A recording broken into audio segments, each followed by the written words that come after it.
बारे में अब बच्चों को स्कूल में सच से रूबरू कराया जाएगा। इसके लिए पाठ्यक्रम में बदलाव किया गया है। हम सभी जानते हैं कि औरंगजेब सबसे क्रूर मुगल शासक था, जिसने मंदिर तोड़े, लोगों पर जुल्म ढाहे, तमाम तरह की ज्यादती की और हिंदुओं का जबरन धर्म परिवर्तन कराया। और इसके अलावा बच्चों को यह भी पढ़ाया जाएगा कि अकबर और बाबर क्रूर शासक थे।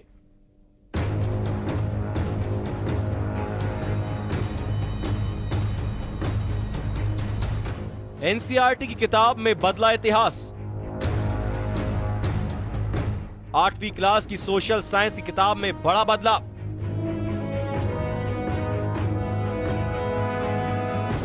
अब बच्चे पढ़ेंगे दिल्ली सल्तनत और मुगल काल का नया चेहरा।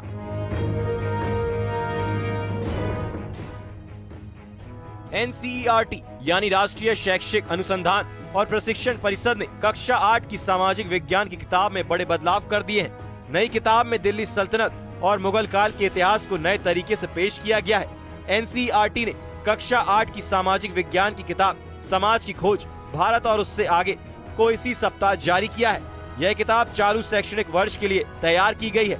खास बात यह है कि इस किताब में 13वीं से 17वीं शताब्दी तक के भारतीय इतिहास को शामिल किया गया है, जिसमें दिल्ली सल्तनत, मुगल साम्राज्य, विजयनगर साम्राज्य और सिखों के उदय जैसे विषयों पर जोर दिया गया है। इस नई किताब में दिल्ली सल्तनत और मुगल काल के दौरान धार्मिक असहिष्णुता के कई उदाहरण जोड़े गए हैं। खास तौर पर मुगल शासकों के बारे में नए दृष्टिकोण पेश किए गए हैं। बाबर को क्रूर और निर्दयी विजेता, अकबर को सहिष्णुता और क्रूरता का मिश्रण और औरंगजेब को मंदिर और गुरुद्वारे तोड़ने वाला बताया गया है। इसके साथ ही औरंगजेब द्वारा गैर मुस्लिमों पर टैक्स लगाने का भी जिक्र किया गया है। से हटा करके इतिहास को उसके वास्तविक स्वरूप में आज छात्रों के सामने वापस से प्रस्तुत किया गया है। जितने भी इस्लामिक बर्बरता पूर्वक शासन करने वाले लोग थे, उनको इतिहास की किताबों से उनके साथ न्याय बरतते हुए उन्होंने जो वास्तविक व्यवस्था को संचालित किया था, उसको आज छात्रों को पढ़ाया जा रहा है, ताकि छात्र अपने अतीत से सीख लेकर के एक गौरवशाली भारत के निर्माण की ओर आगे बढ़ सके। मध्य प्रदेश में ऐसी 3 जगहों पर जो है बिल्डिंग गिरने से बच्चे घायल भी हो गए, कुछ लोगों की मृत्यु भी हो गई। झाबुआ में, दमोह में, इधर उधर।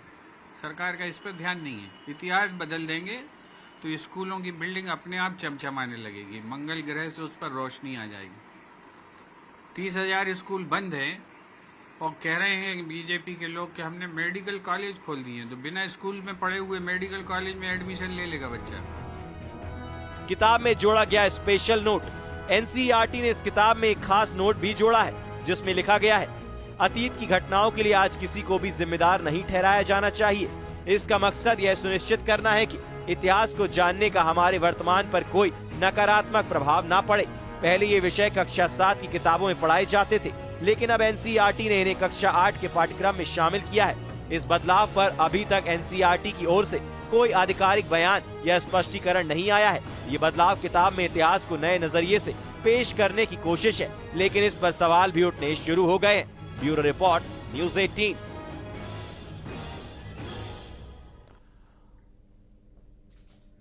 और महाराष्ट्र में मराठी भाषा पर जारी सियासत के बीच अब सियासी लड़ाई मदरसे तक आ गई है। अबू आजमी ने महाराष्ट्र में मराठी सीखने के लिए सेंटर खोलने की मांग की है और इस पर महाराष्ट्र के मंत्री नितेश राणे ने तंज कसा है।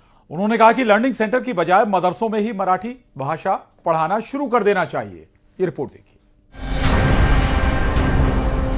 मराठी सीखने के लिए सेंटर बनाना चाहिए।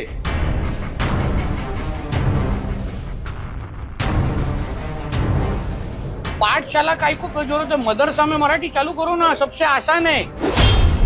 मराठी की लड़ाई मदरसे पर आई। महाराष्ट्र में मराठी मदरसा और सियासत। महाराष्ट्र में भाषा पर हो रही सियासत को आईना अभिनेता और लेखक आशुतोष राणा ने दिखाया है।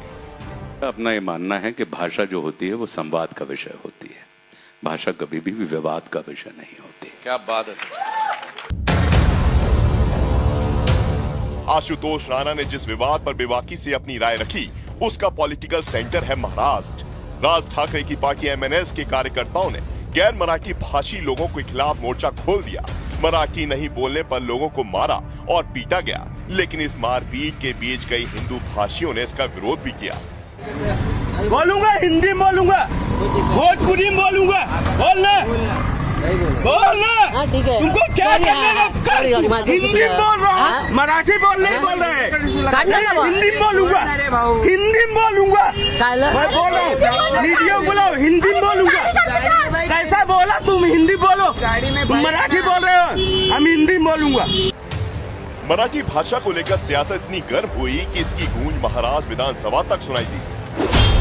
समाजवादी पार्टी के नेता अबू आजमी ने महाराष्ट्र में मराठी सिखाने के लिए सेंटर खोलने की मांग रखी। इस मांग पर महाराष्ट्र के मंत्री नीतीश राणे ने तंज कसते हुए मदरसे में मराठी सेंटर खोलने की बात कही। जो राजभाषा है उसका पूरा सम्मान होना चाहिए। महाराष्ट्र में रोजाना हजारों लोग बाहर से आते हैं। मराठी सीखने के लिए सेंटर बनाना चाहिए। मराठी स्कूलों में मराठी सीखने का इंतजाम होना चाहिए।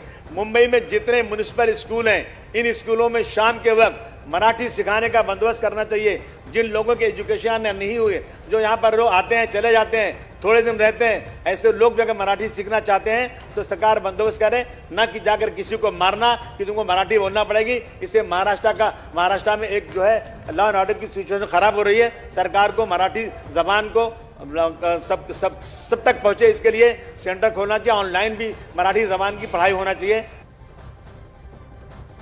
पाठशाला काय को जरूरत है? मदरसा में मराठी चालू करो ना, सबसे आसान है।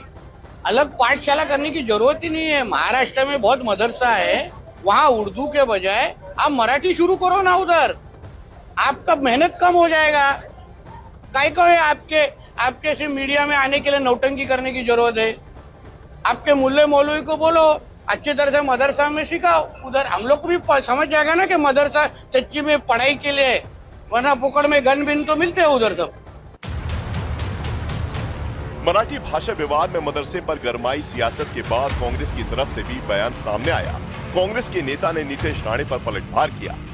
पूरे मुद्दे पे बातचीत करने के लिए हमारे साथ कांग्रेस के एमएलए और सीनियर लीडर अमीन पटेल जी है। अमीन जी, नीतीश जी के बयान को आप किस तरह लेते हैं? मैं नीतीश जी को बयान को किसी तरह से भी नहीं लेता हूँ। उनके बयान में कोई सेंसिबिलिटी जैसी चीज़ रहती नहीं है। अब मैंने एक सवाल पूछा था, आज तक नीतीश राणे ने 3 दिन हो गया उसका जवाब नहीं दिया है। मैंने पूछा था संस्कृत का श्लोक जो है वो संस्कृत में ही कहा जाएगा कि मराठी में कहा जाएगा। मेरे हिसाब से मैंने बहुत सारे हमारे जो विद्वान पंडित जी हैं उनसे पूछा तो उन्होंने मुझसे कहा कि अमीन भाई संस्कृत का श्लोक तो संस्कृत में ही कहा जाएगा। मराठी अस्मिता और सामाजिक सौहार्द के बीच उलझती इस बहस में अब देखना होगा कि मराठी को लेकर उठी ये सियासी आग और कितनी फैलती है। मराठी बोलने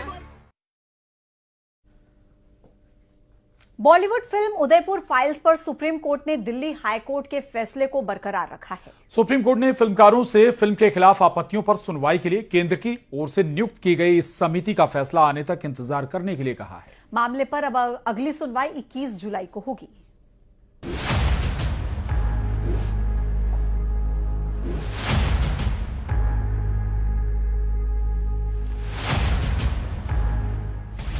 उदयपुर फाइल्स पर संकट बरकरार, रिलीज पर लगी रोक हटाने से सुप्रीम कोर्ट का इनकार, निर्माता केंद्र सरकार के फैसले का करे इंतजार।